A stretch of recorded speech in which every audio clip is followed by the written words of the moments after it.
Good afternoon to you, our dear esteemed listeners and viewers. Welcome back to this week's episode of the Community Show.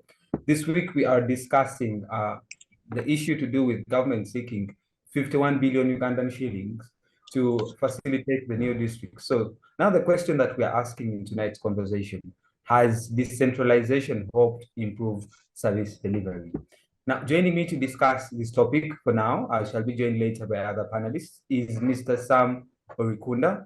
Mr. Sam Orikunda is the Deputy RDC of Sheema District, and he's going to be joining us to put into context tonight's conversation. Mr. Sam Orikunda, you're most welcome. You can go ahead and introduce yourself, then we can begin the conversation. Good afternoon, viewers. My name is Sam Orikunda. I am the Deputy RDC for Sheema District. I'm glad to join you. Thank you very much. Mr. Sam, you understand that Uganda's economy has seen a substantial increase in the number of administrative units. You take notice that the government implemented its decentralization policy from just 16 districts in the 1950s, and now we have a staggering number of 175 districts in total. So in addition to that, we have 30 municipalities, 10 cities, and significantly escalating the cost of governance. Now, the conversation today is whether this decentralization has actually improved service delivery. But before we get into understanding the gist, whether it has improved service delivery or not, kindly put for us in context. The government is seeking an extra through the Minister of Local Government, that is the Right Raphael Majezi, 51 billion Ugandan shillings. And many Ugandans are wondering, is it really necessary? So take us up to speed. Maybe you can give an introduction to help us understand and relate to the conversation. You're most welcome. Thank you so much, the moderator. Yeah, it is true. Uganda already has that number of the districts that you had mentioned. And of course, some districts have really helped in the service delivery, bringing service closer to the people.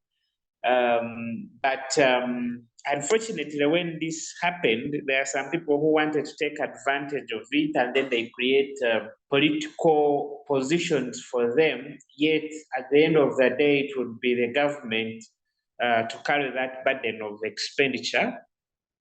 And I think that's why we have had issues, and that's why the government is seeking all that kind of amount of money to facilitate the district. Even now, I'm told there are some places where the people are seeking for new districts. They have their own reasons. Some are tribal in nature. Some say they are not being treated well by the districts where they belong to, and a number of the reasons that they give. Now, I think when a country is having enough money, enough resources, that wouldn't be a problem. But it is a problem when the resources are so little. But again, you have to divide it into smaller portions to make sure that you reach everyone. That's why we are having problems, and especially in these days where the world is facing economic challenges, world over after the COVID-19. After the COVID-19 pandemic, almost every economy in the world is on its knees. So surely it wouldn't be a good idea if Uganda now goes to creation of more administrative units, because first of all, these administrative units, like I can tell you, you have to have offices for those people. There are some districts up to now which have not had the district headquarters, I mean the offices for everyone. Some districts are still in ramshackle buildings, and yet they have really been here for long. Others do fundraising so that they can put up the district headquarters. But even when they do fundraisings to do all that, they do not get enough money to build enough offices for all the workers to deliver the services that they are supposed to deliver.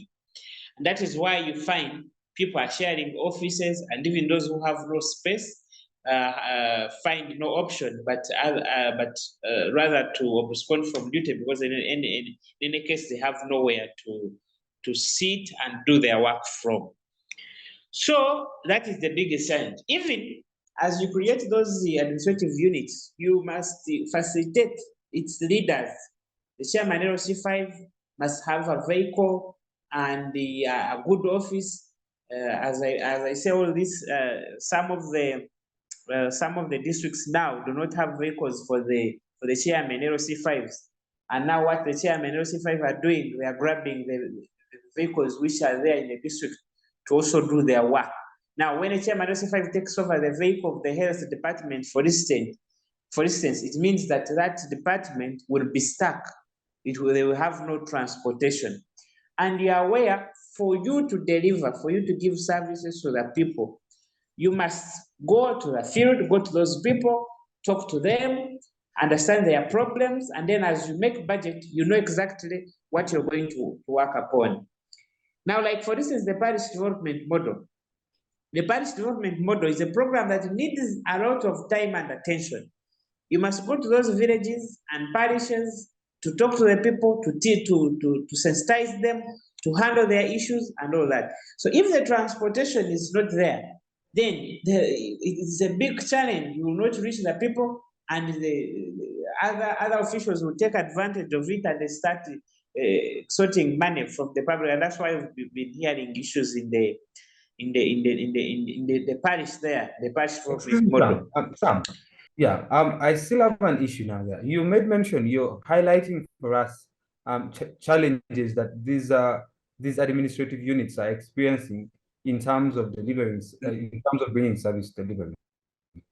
But for the ordinary Ugandan out there who would possibly wonder that these officers possibly have some resources that have already been sent to them, but the resources that they have at their disposal is being misused on grounds of they're either misusing them for their own gain, which that is corruption. At the end of the day, people are not receiving the service that they're supposed to get. So how would you justify? Do you then need more resources, or should we utilize what is available now? You see, even when the money is available, but there must be a way on how someone should do their work. Like for instance, they might say, we are giving you 200 million in your office. But usually when that money is leaving the consolidated fund or the central government, it has conditions. They say, this money is meant for this and this and this. But for you to fulfill what they are asking you to do, you must have a way of doing it. For instance, you need transport. You need to get how to get to those places, I mean to the field. Secondly, there are things you need in the offices, like the computer. You need space. You need office space. You will not sit under the tree and start executing your duties, not at all. Or what if it rains, or when there is a lot of sunshine? So that's a big challenge. But I needed it first allow me to conclude my introduction of the administrative unit, so that maybe as we discuss, we get to know what exactly is on ground. And I had reached on the point of telling you that already what we have, the administrative units that we have in Uganda, the ones that we have created, we have not facilitated them fully. Both the districts, the constituencies, the sub-counties, and the parishes. So I think it's not really a good idea that we should create more administrative units. Yes, you cannot say that they have not helped these administrative units, like the topic is saying, the one we are discussing about. You're asking about if these administrative units have really helped in service delivery. To some extent, they have helped, but to some other extent, these administrative units have become a burden to the government of Uganda. The monies which are needed to facilitate them fully is too much. We cannot afford it. We cannot afford that amount of money. And if we are to get that money, we must borrow. And I think that is why we are hearing a lot of borrowing from Parliament, the Minister of Finance, asking for money every now and then to go and facilitate these people. Had we, if we had a few districts, I believe if we had a few districts, we would be facilitating them fully, and then we would answer the question of these other areas which are not getting services. Maybe we would give them special attention. But honestly, having a district where people spend days in the offices, rotating in the chairs, but having nothing to do, having nothing to use, surely it wouldn't be a good idea. And recently I heard the Minister of Finance putting a ban on the creation of the new administrative units, and I think they were right, because they had really known how it had become hectic for us as the government facilitate these administrative units, making sure that they do what they are supposed to do. Thank you. I'm now very interested in what you say. The issue that you have raised right now, that decentralization in one way or the other at this point is a burden to the government. But in it being a burden to the government, it also leads to a lot of borrowing, which in one way or the other affects or strains our national basket, which is the budget. Cognizant of the fact that our budget largely depends on debts or borrowed money or grants, among others, it's then imperative that we note that in this particular conversation is timely. So the question to you is, in your submission, as you conclude, you are concluding, you suggested that, in your opinion, you feel fewer districts are better because with fewer districts, you can facilitate and reach everyone, rather than having various or very many administrative units that are not well facilitated and are not effectively delivering or having service delivery.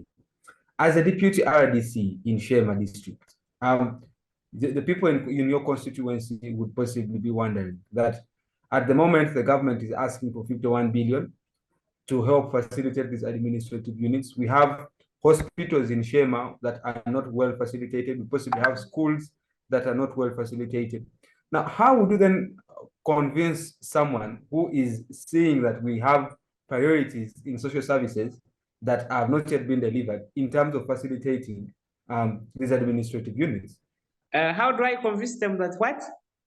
How would you then tell someone who is saying that we do not have medicine in hospitals, we do not have teachers in schools to teach our students, instead of telling us that the government is requesting for 51 billion to facilitate administrative units? What would you tell the ordinary Ugandan?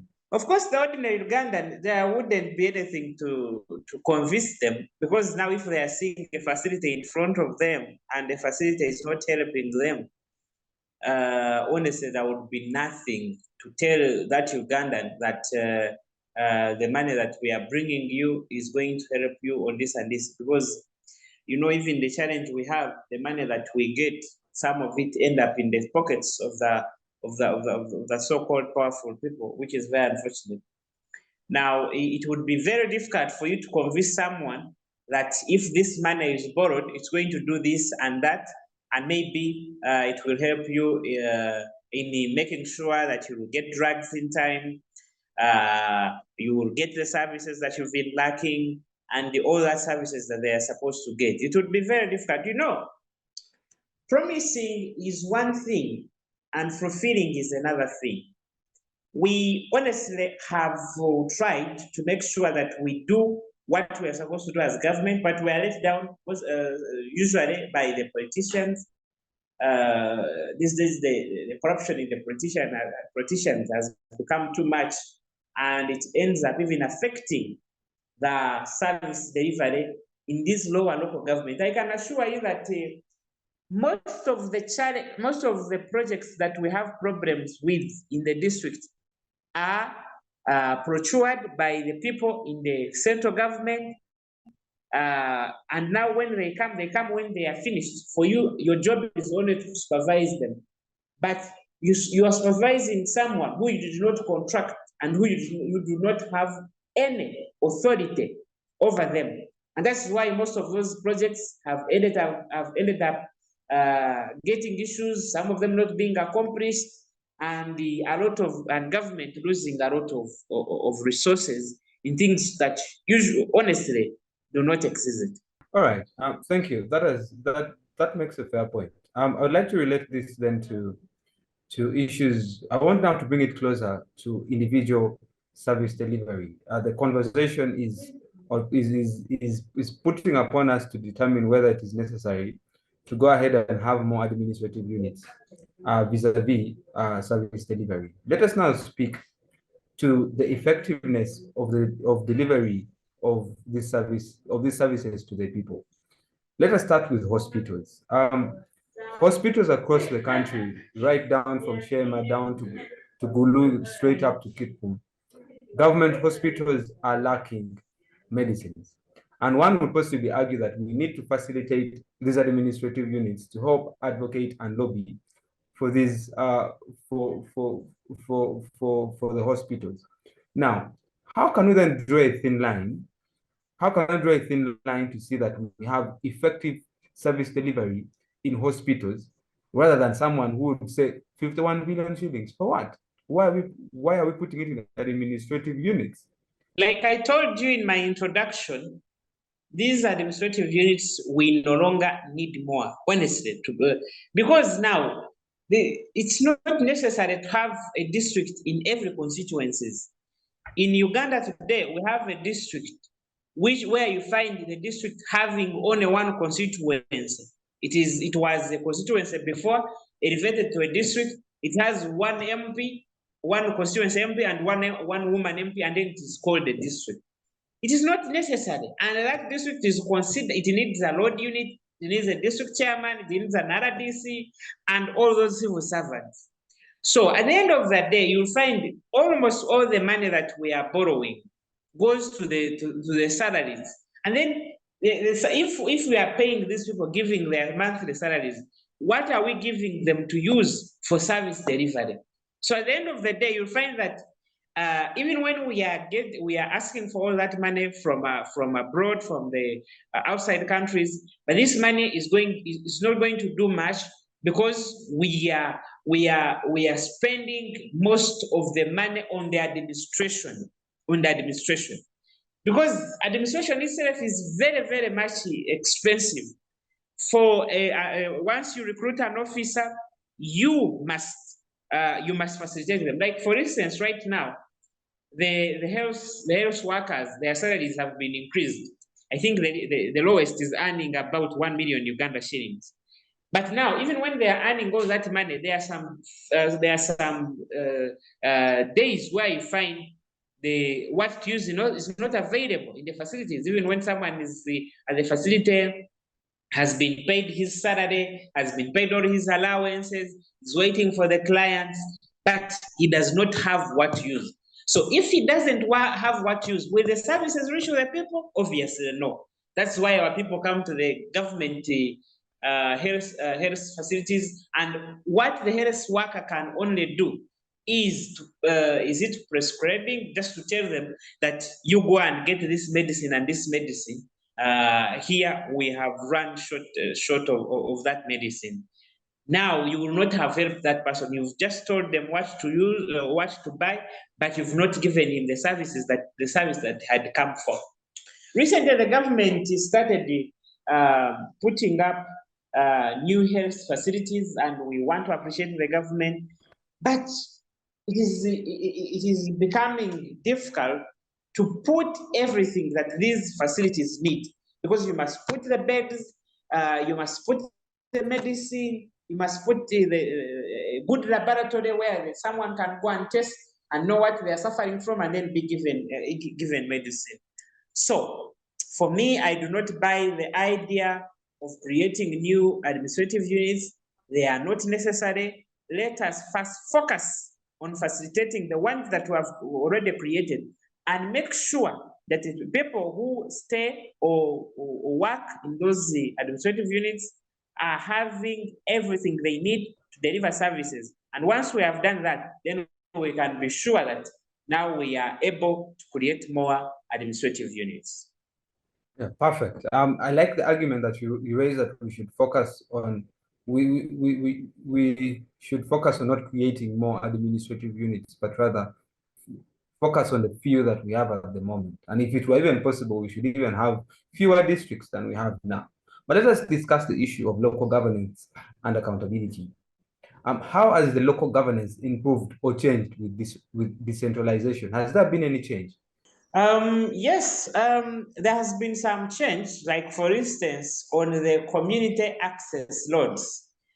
When the government said that every district should have its load unit, I mean the tractors, the bulldozer, all that, it has really somehow helped work on these community access roads.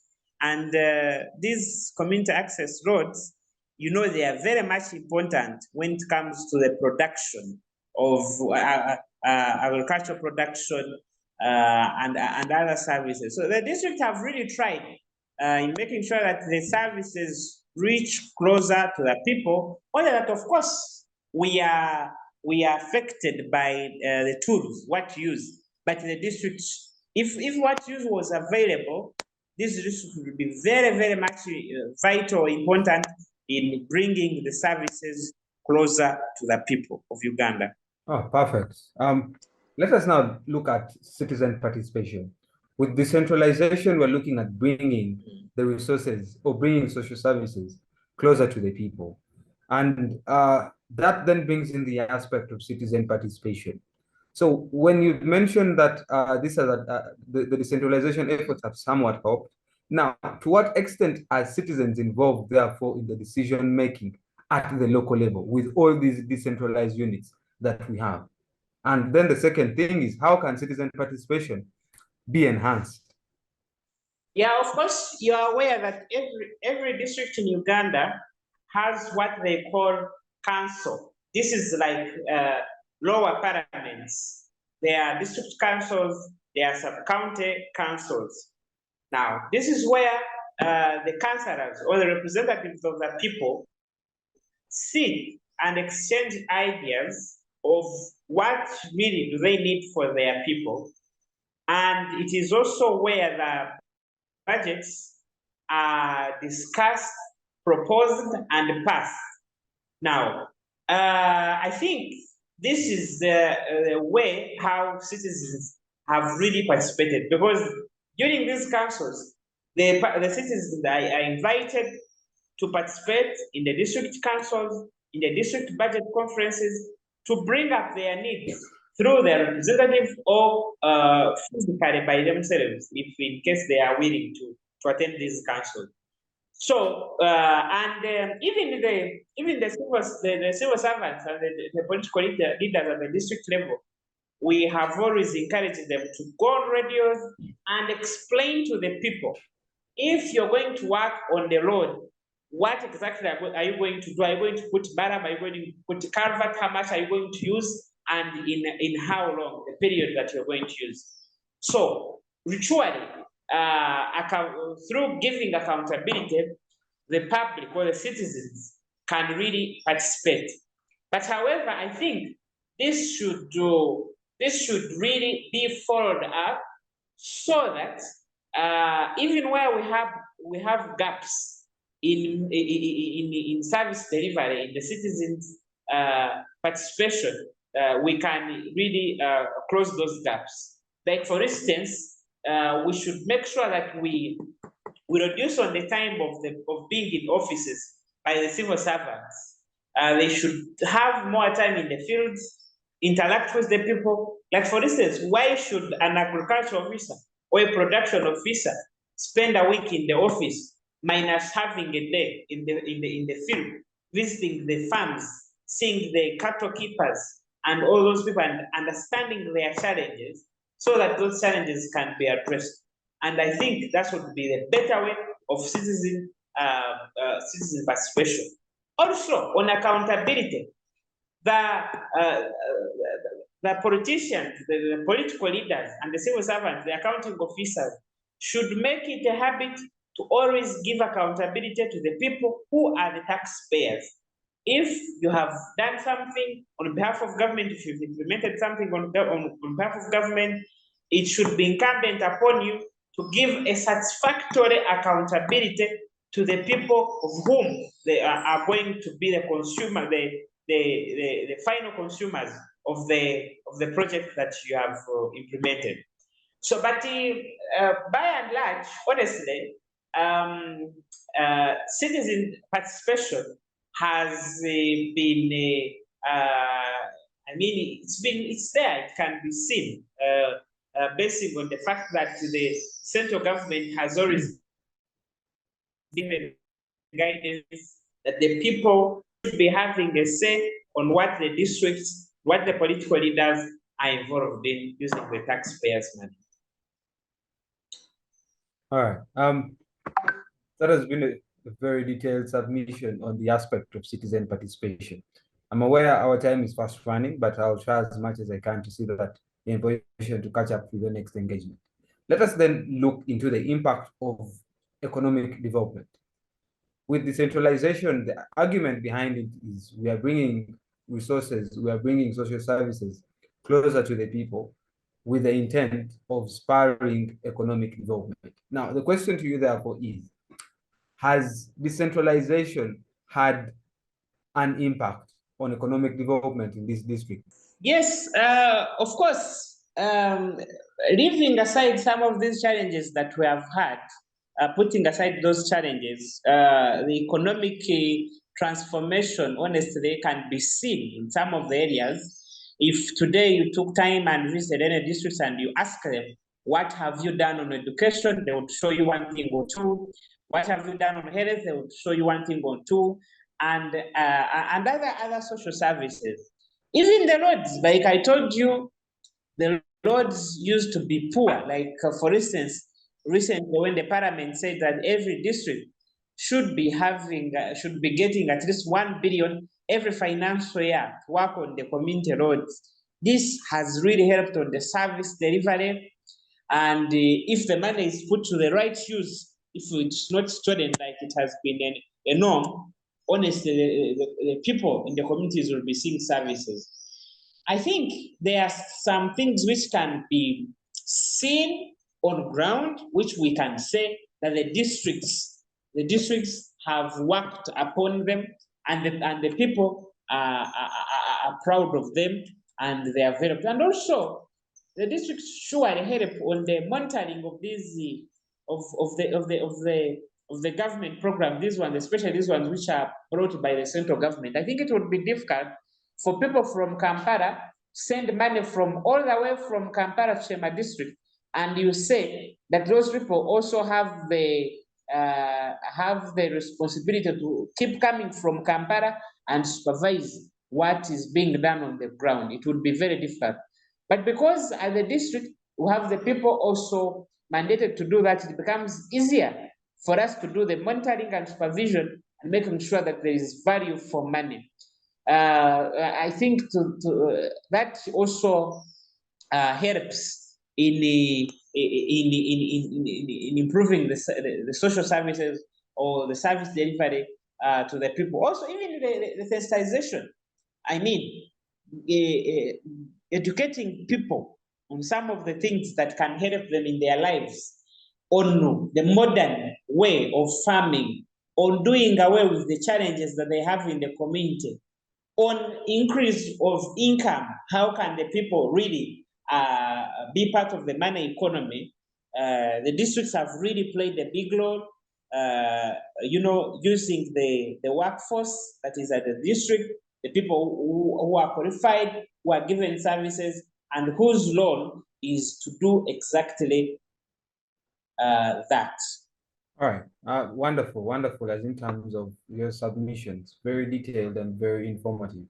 I'm aware you are supposed to run, but let's just do one last question, then we can have your concluding remarks. I just want you to give us future directions. Where should we go? I understand in your earlier introduction, you made of the fact that we need to have fewer districts. We need to focus on the fewer administrative units that we have, so that we have effective service delivery. It is not important we have quality over quantity, and yet the quantity that we have isn't actually giving us the quality that we desire.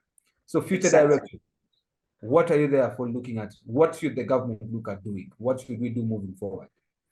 You see, Mr. Moderator, Yes. Mr. Moderator, when you are a man and you have one wife, and the wife you have you've not facilitated, you've not given her what she needs to run the family, or make sure, or maybe be seen as a responsible husband, it can't be a good idea to add on another wife. In any case, you'll be adding poverty on the poverty that is already at your home. So it is not a good idea. I want to emphasize it, that we should create more administrative units. Let us focus on making sure that we give the current administrative units what they need. Let us make sure that we avail to them the funds that they are asking for to give services to the people. And then, if we cannot have what these districts that if we cannot have what the districts are asking for as of now, then honestly, why should we create more administrative units? What are they for?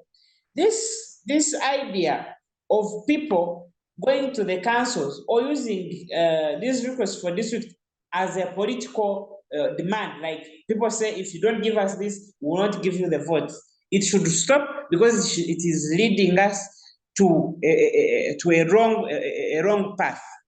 So I believe our direction now should be eliminating corruption, no more creation of administrative units until when the ones we have been fully facilitated to do their work.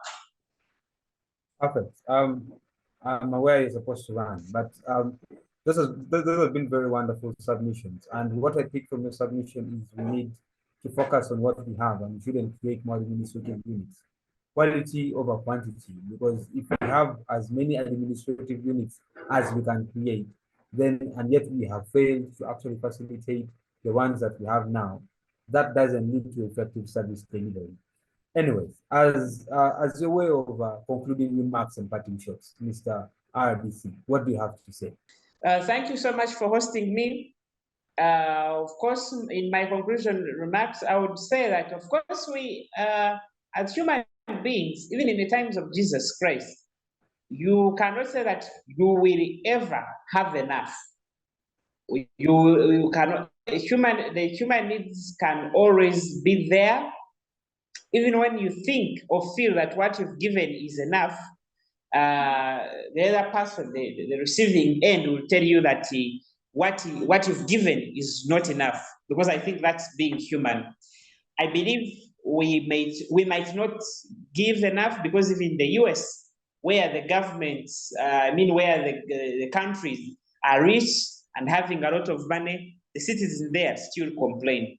But I believe we can, the levels are not similar. There are some places where you find that the service delivery is surely at a lower percentage. And I believe that is what we should put all our energy and focus on, to make sure that we improve on where we are. We improve on where we are, we provide our people's needs, we focus on the research. These kinds of saying, of being in Kampala, in the boardrooms, and then thinking or presuming that the people of Sheema need this, and immediately you put money, without going to consult those people to ask them, what do you need? And then the people tell you, and then you go and plan.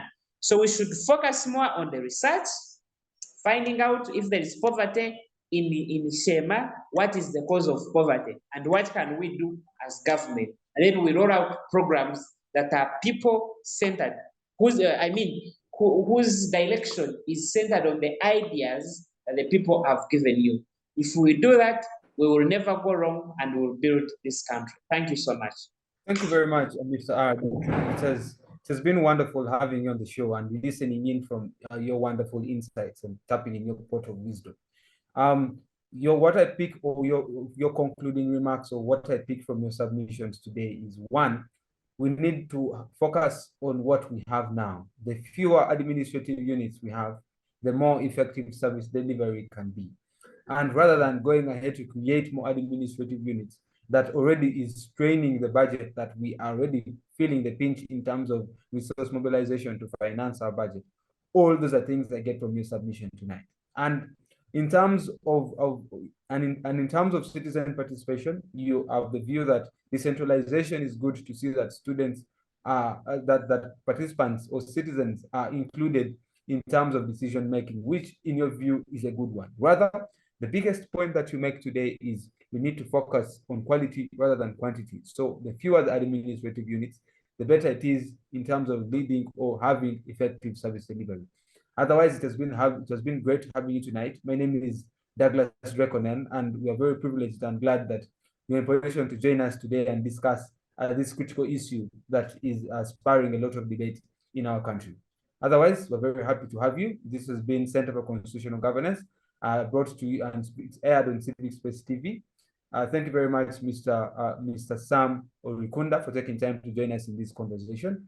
Otherwise, Douglas Drake is my name. See you again next week, same time, same place. Bye-bye.